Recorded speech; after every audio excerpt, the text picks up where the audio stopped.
Welcome to Channel AMEC, your insight to the Australian visa system.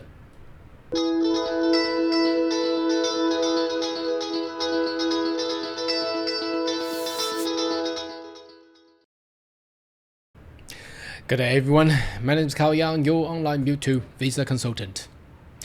Are you interested in migrating to Australia? Why don't you consider to subscribe to my channel and turn on the bell on the side, so once all the updates and news, you'll be the first one getting all the insight. Alright, today's video we will relocate from the previous Western Australia's state nomination to the state of Tasmania. It's a state that well, I don't really recommend, and the criteria and the eligibility to actually make the state nomination, it's just so complicated. In a way, you probably wanted to refer to my previous video. You may want to search on my YouTube channel, which is the easier way to do it. And you can go back and find out there's probably 7 or 8 different pathways for just a state of Tasmania, which is the least and the smallest economy in the state comparisons of the entire Australia. Now, I don't know why they have put so much criteria and requirements and complications into their state nominations, and it's just odd. And I still, until today, I still cannot figure out why they would do that. Do they really wanted to welcome all the skilled migrants to the state of Tasmania? Well, it's a question mark. You may want to leave a comment below and let me know what you think. Anyway, let's jump in there and have a look at their updated 2024-25 state nomination. So I've only received email, and as you can see, this is my Gmail, and I'm gonna go through the email only. Why? Because they didn't put the new things on their website. I have no idea why they wouldn't do it. So I went into Migration Tasmania's website and trying to find out this information from their news. It's just not there. And reason?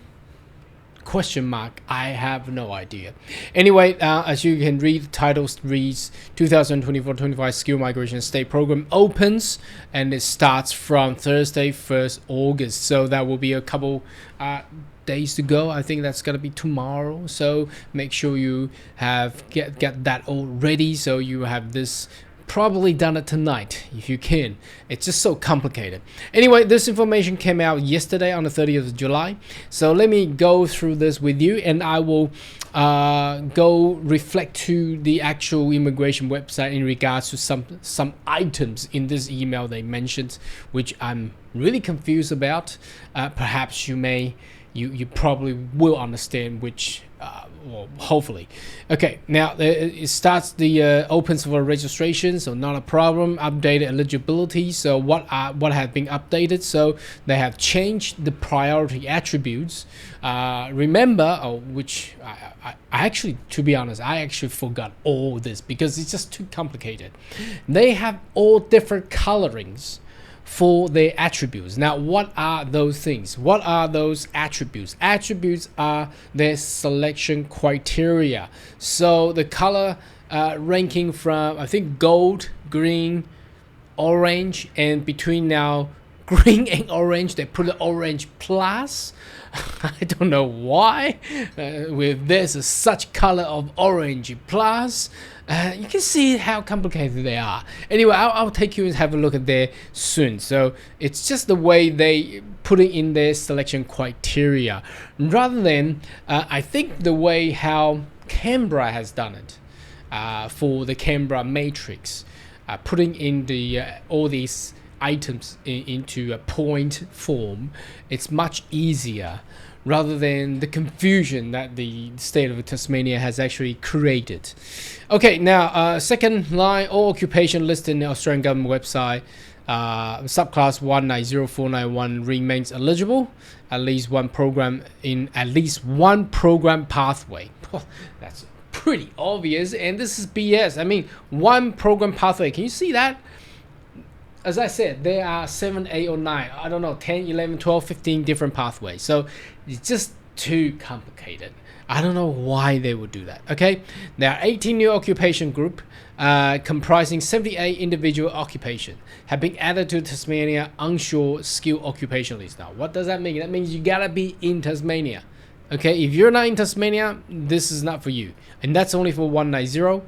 Okay, and for the employment pathway, that means you are already employed in Tasmania and onshore. Okay, I don't know how many people is like this in Tasmania. So candidate with skill assessment directly related to employment qualification qualify for permanent visa nominated after 6 months of work. So it is quite hard. I mean, we have just gone through the Western Australia one. They even drop making eligibility easier. Now, I'm not too sure how Tasmania government has actually made this simplifier. It's actually very, very complex. Change income threshold, minimum eligibility requirement, priority attribute based on updates of the Australian medium average earning. We're gonna have a look at that one as well. An updated critical role. So what is the difference between critical role and the Tasmania onshore skill occupation list? I think it's apart from don't know, for gold priority. Now, what is gold priority? That's in the color scheme. So that's in the attribute gold, green, orange plus, and orange. So you got to be at the gold priority. See how complex this is in the Tasmania skill employment. Now, what is this difference between this and that one there? That needs to be in employment pathway too. So I don't know, skill graduates and the established resident pathway. So you see, we already named 3 or 4 different pathway already. So you can see how complex this is, and they're confusing because if you're employed in Tasmania, do you access to the Tasmania skill employment pathway, or do you access to the Tasmania skill employment or the skill graduate or the established? So again, it's just anyway. Okay. More detailed policy guidance or additional information, exclusion of definition and section of the Tasmania website, increased service fee. Well, they even increased. Now, I recall Western Australia actually waived the application fee. Now, Tasmania really, really loves skilled talent. They want to attract more skilled talents, and they are increasing their fees. Okay, so it's going to be $360 plus GST. Anyway, what has been changed? So here we go. I'm going to refer this to the actual website so you won't get confused. Well, by the way, everybody's already confused already. I am confused already here. Okay, green priority attribute have been reduced for the Tasmania skill employment and the skill graduate established resident and business owner pathway. So there's a missing comma here. So it's actually 1 pathway, 2 pathway, established resident, another pathway. That's 3 and 4 business owner pathway. So there are 4 different pathways. Okay, already just for this part, only for the green priority, whichever that is. Okay, some previous green attribute have been moved to a new. Here's the new one. I'm laughing at this. What is orange plus? Anyway, okay. All right, orange plus category, which is another attribute. This will provide greater certainty. Really? It's really creating more certainty? I'm not too sure. I'm so confused. Allowing all green pass holders. Who are the green pass holders? Just so many descriptive nouns and words to receive invitation and apply nomination in 8 weeks. All right, that's very good. Candidate with at least one. At least one, you can calculate. At least one. That's what I'm saying. It's better to use point test form rather than this. This is just so confusing.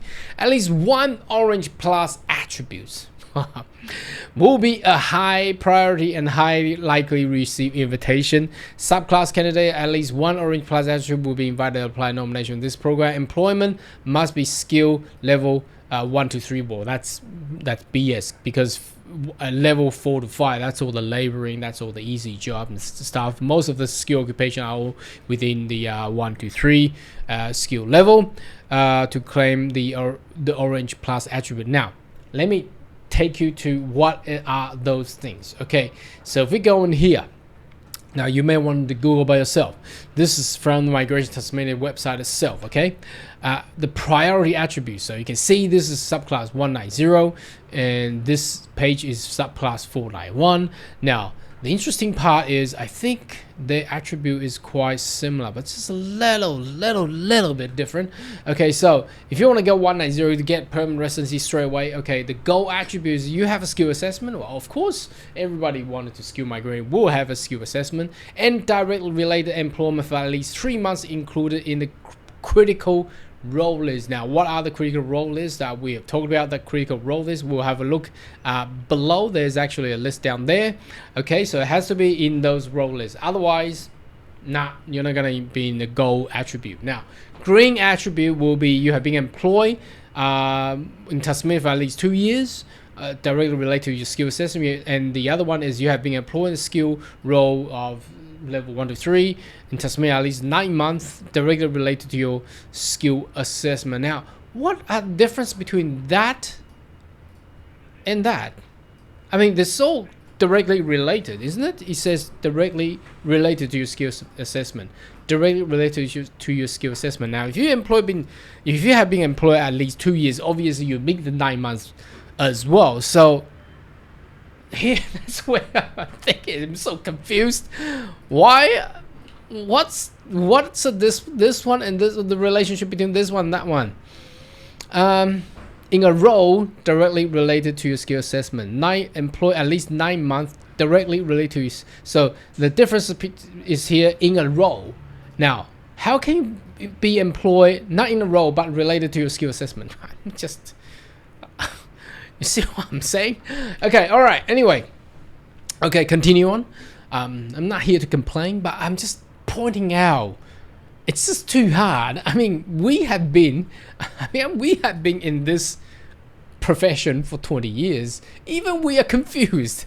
How would a normal person really to understand all that? Anyhow, let's continue. All right. Now, don't know why they will put orange plus. Why don't they just pick another color? They can put, I mean, yellow, yeah, blue. What is orange plus? Okay, I don't know. You currently pay a base at least 98,218 per year. Now that is higher than the TISMIT. The current TISMIT is 73,500. I can't remember. I think around that figure. This is 98,218 dollars. Okay, and in the least economy size state, Tasmania. Beautiful. All right, okay, they must pay a lot there. And you have at least 2 years of prior Australian experience and skill level in the same industry. Well, that means you're going to be out of Tasmania. We probably can be offshore. You'll be employed in Tasmania for at least 6 months in the area of the directly related to your skill assessment. All right, so that's a little bit lower than the green one, because green one is 9 months. Now, I don't get between 9 months and 2 years, because if you hit 2 years, obviously you get to 9 months. So probably just the attribute, maybe. It's the confusion there. Now, the orange obviously is lower. That will make the normal TISMIT of $72,150, and then the normal attribute, and then blah blah blah goes on. So that will be the normal one. So if you're good enough, you'll be right up here. Now, let's go into 491. Now, what's the difference between the 491 and 190?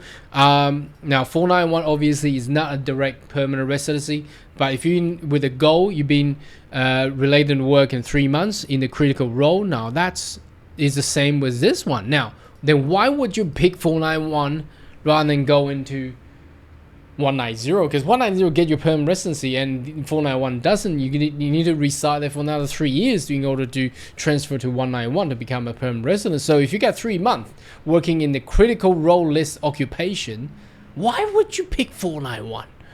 All right, gosh, I just don't know. And the green attribute, it seems to be the same. So the first one is 2 years in the directly related to your skill assessment, and the other one is 9 months. So and interestingly, it doesn't say in a role, right? You have been employed in Tasmania, more than 2 years of skill in a skilled role. All right, and here it reads being employed at least 2 years in a role. Now, what is the difference between in a skilled role and in a role? I don't know. I probably need more people to help me out on this one.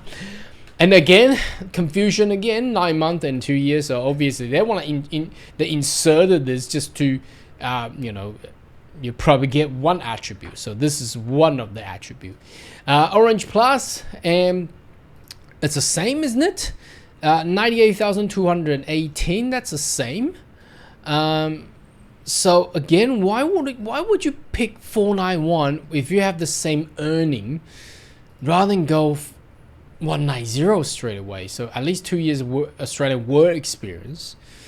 Now, if you already got 2 years of work experience in Australia, you probably already got 482 visa and transfer into permanent residency under employment sponsor. Why would you bother going to Tasmania? Okay, you have been employed in Tasmania for at least 6 months. Yeah, you've been employed at least 3 months. So again, they put this just so if you've been employed at least 6 months, that means you earn this attribute and you also earn this attribute because you obviously passed that 3 months. That's the same thing here. So this, I really don't know how they calculate. I think again, that's why I'm saying, if you put into a point test system, it's much clearer rather than explain it like this one. So you can say if you've been working in Australia for 3 months, you get 5 points, 6 months, 10 points, 9 months, 15 points, 2 years, 20 points, so on and so forth. That's easier to understand. Now, this is just so confusing. Now, the last one, it says that be employed for more than 18 months. That's more than 3 months and 6 months, which is not related to your skill assessment. Okay, anyway, employing Tasmania. So you've been doing part-time jobs in Tasmania. Anyway, so and so on and so forth. And the orange is the least likelihood there. So you may want to have a look there. And let's refer back to our email there. So the TOSO, the Tasmania Onshore Skill Occupation List, has following occupation has been added. So the advertising, finance manager, health and welfare, ICT manager, financial investments, human resource, archivist, curator, architect, interior designer, urban regional planner, environmental scientist, solicitor, medical technician, science technician, and so on and so forth. You can have a read there. Now, the critical role is, that's the one that you get the gold attribute, okay? So they remove these. Seems to be all the construction and the designing people. And then all the construction engineer will be removed. That is removed. Okay. And the so all the construction related occupation has been removed there. And they added in with all the IT and the record manager. I'm not too sure. I haven't ever done a record manager before. Anyway, electrical, electronic, aeronautical, agricultural, biomedical, engineering technologist, environmental, naval architect, chemist, food technologist, winemaker, ICT. So all the ICTs in there. As you can see all that, and the dental technician and the enrolled nurse.